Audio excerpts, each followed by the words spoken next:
fat and ugly. All right, so here we are. We're on to fighting footwork. Of course, once you have intervals and you realize that you're going to have some movement involved, well, the next progression, of course, is going to be to footwork. Most of our fighting movement is made in a step and drag fashion so that our leading side remains constant. This way I don't have to move and go from a left lead with my knife forward, which is what I like, to a right lead, which would now put my knife in the rear and make it a longer trip to the target. So we're going to move in a step and drag fashion, and we will show you that in a second. It remains all of our fighting stance to remain constant. Our legs won't cross. If we do cross, again, we have to reorient our weapon as our lead changes. When we move in a step and drag, we don't have to reorient our weapon. The step and drag is performed by first moving the leg that is most forward in the direction we want to move. So we're going to lift that leg and move it in the direction that we want to go. Since our legs are now spread further apart, we'll then drag the rear leg in the direction we move. So again, if my feet are here, I want to move to the left. I'm going to step to my left, your right. My legs will be spread wider apart, so I'm just going to drag this foot over so I'm back in my original position. We'll show you that in a second after I get up. We will move, excuse me, our legs will in the direction, okay. So we're going to be back in our original stance or any required variation. The steps should be short and quick, and the forward foot, the foot that's moving first, should be lifted at least 3 inches high, while the rear leg tries to maintain slight contact with the ground while it's dragged. So again, we'll put this over here and we'll show you a quick step and drag. There we are. Right over there. Just check that my feet are still in the Oh yeah. Okay, so I'm going to start off by moving to the left. So I'm here like this. I want to move left. I move the foot that's most in that direction first. So that goes up over here. And then this one drags behind it, stays in contact with the ground. Now if I want to move forward again, I'm going to move, this leg is most forward.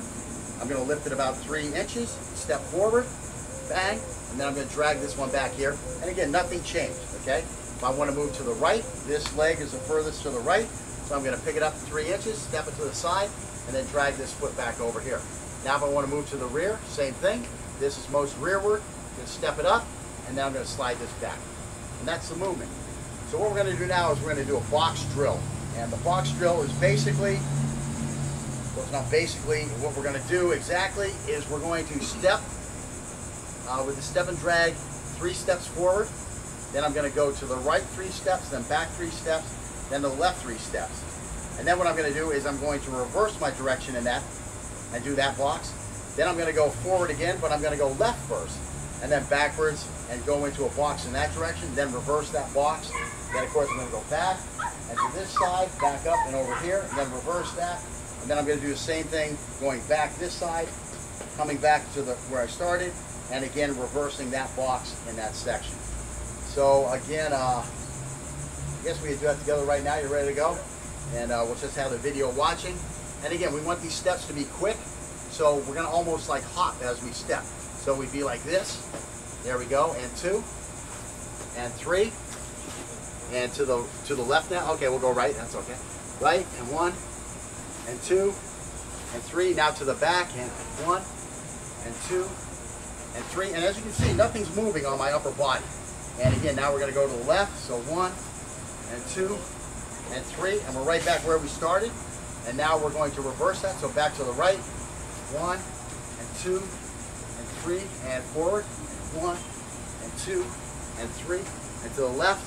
1, 2, 3, and to the rear. 1, 2, 3. Now again, I'm pretty much in the same spot. Can't be more than 3 inches off. And that's what you want to be. You want your steps to become very symmetric, whether you're going right, left, forward, or backwards.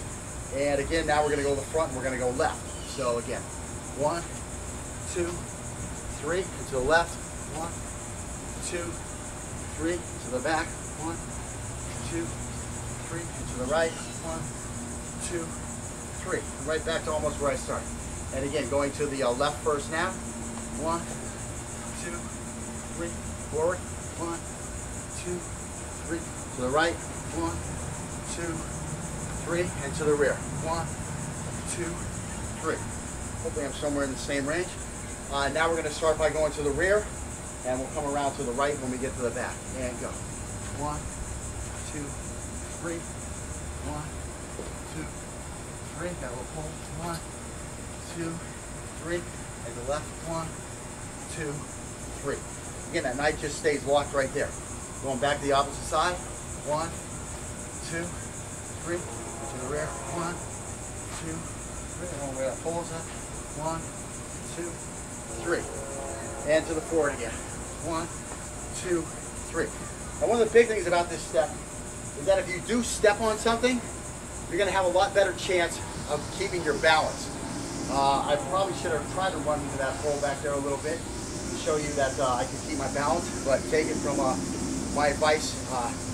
With this step, you're much more prone to keep your balance because your balance is centered between your two legs, and it's easier to get a foot down, forward, back, left, or right. Whereas once you start crossing legs and you start losing that balance, you have a big problem, especially if you're tripping on something. If I hit something here, well, my weight's just going to come down. I'm not going to trip. If my weight is here and I'm dragging this and I hit something, I'm not going to fall down because my weight's all here. So that's one of the big advantages. It just keeps your balance more, your weight more centered as you're moving. Now let's go to the back again. And 1, 2, 3, and to the left. 1, 2, 3. Forward. 1, 2, 3. And to the right. 1, 2, 3. Right back to the same spot. Going to the left. And 1, 2, 3. To the back. 1, 2, 3. To the right. 1, 2, 3. And forward.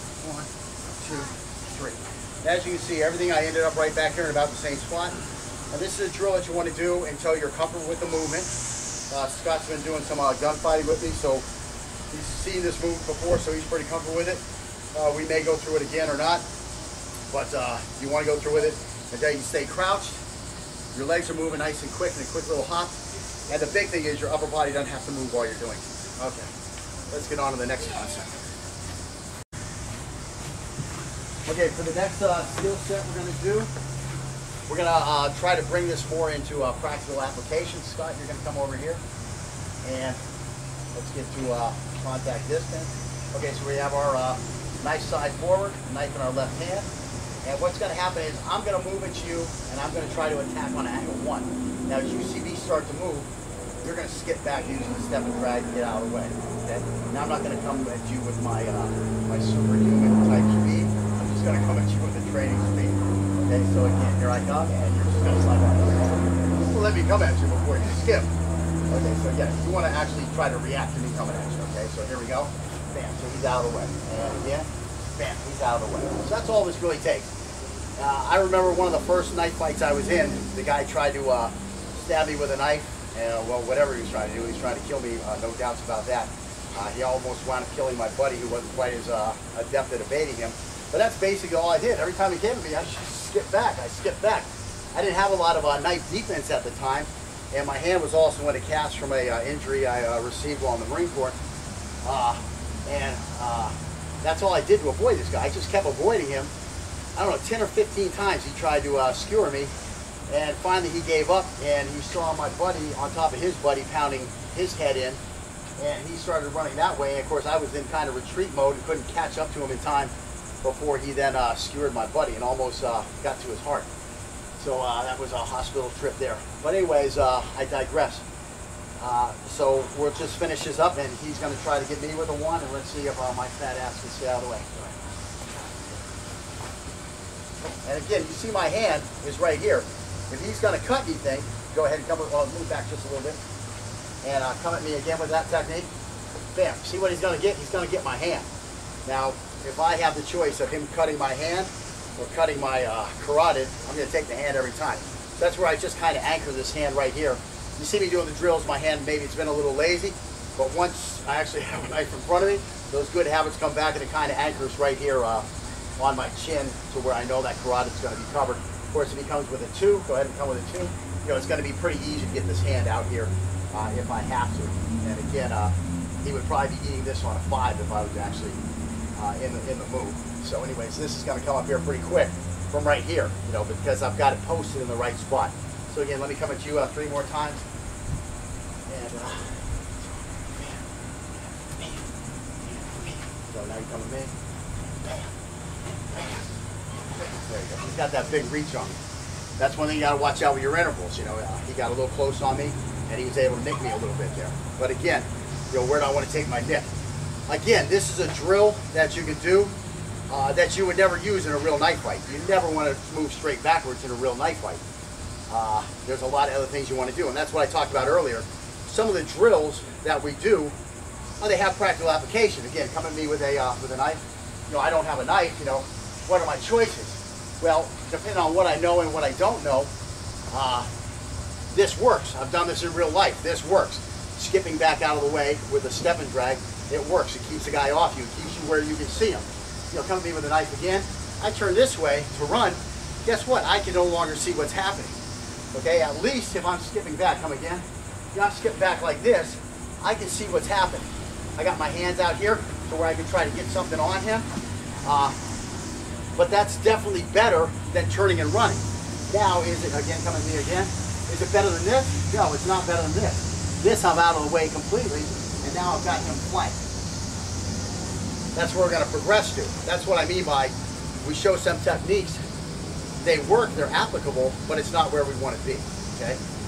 So that's just a thought process on what I talked about earlier in the early video on the introduction. We're going to do a lot of drills, and while some of them work, they're not going to be applicable to what we're going to do on an advanced level. I think I've yapped enough about that, and pretty much that's it for today. We're going to wrap it up, and we'll be back with the conclusion of lesson 2 on next week. We get together. Next week we'll get back to it.